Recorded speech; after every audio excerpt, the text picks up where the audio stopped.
In 1966, Time magazine ran a cover story asking, "Is God dead?" The cover reflected the fact that many people had accepted the cultural narrative that God is obsolete, that as science progresses, there's less need for a God to explain the universe.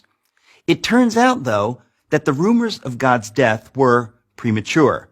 In fact, perhaps the best arguments for his existence come from, of all places, science itself.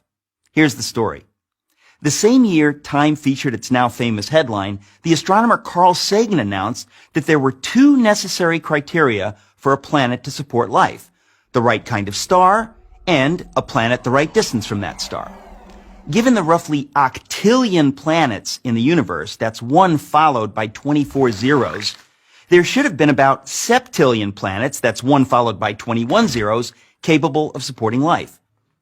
With such spectacular odds, scientists were optimistic that the search for extraterrestrial intelligence, known by its initials SETI, an ambitious project launched in the 1960s, was sure to turn up something soon.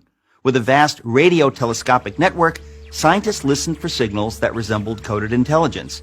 But as the years passed, the silence from the universe was deafening.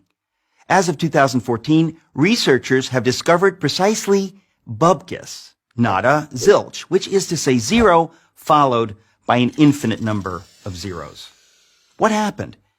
As our knowledge of the universe increased, it became clear that there were, in fact, far more factors necessary for life, let alone intelligent life, than Sagan supposed. His two parameters grew to 10, then 20, and then 50, which meant that the number of potentially life-supporting planets decreased accordingly. The number dropped to a few thousand planets and kept on plummeting.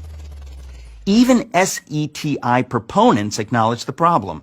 Peter Schenkel wrote in a 2006 piece for Skeptical Inquirer, a magazine that strongly affirms atheism, "In light of new findings and insights, we should quietly admit that the early estimates may no longer be tenable." Today, there are more than 200 known parameters necessary for a planet to support life, every single one of which must be perfectly met or the whole thing falls apart. For example, without a massive gravity-rich planet like Jupiter nearby to draw away asteroids, Earth would be more like an interstellar dartboard than the verdant orb that it is.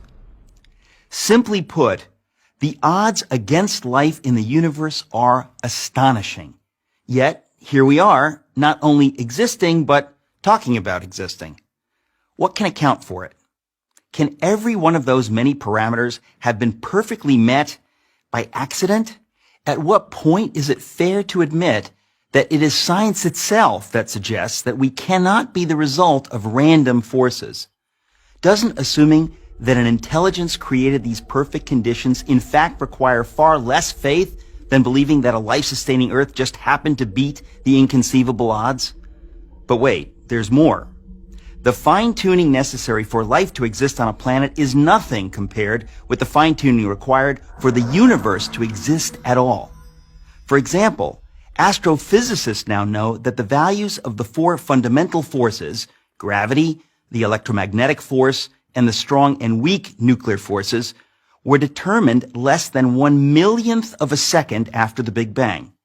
Alter any one of these four values ever so slightly, and the universe as we know it could not exist.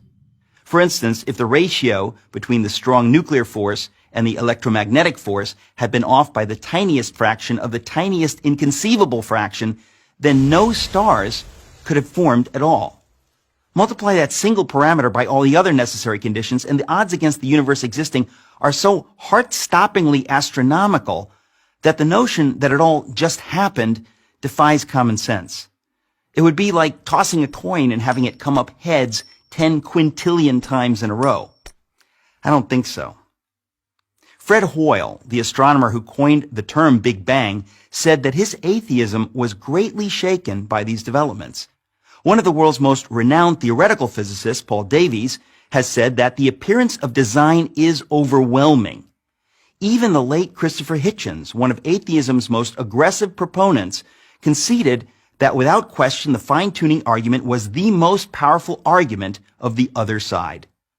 Oxford University professor of mathematics, Dr. John Lennox, has said, "The more we get to know about our universe, the more the hypothesis that there is a creator gains in credibility as the best explanation of why we are here." The greatest miracle of all time is the universe. It is the miracle of all miracles, one that inescapably points to something or someone beyond itself. I'm Eric Metaxas for Prager University.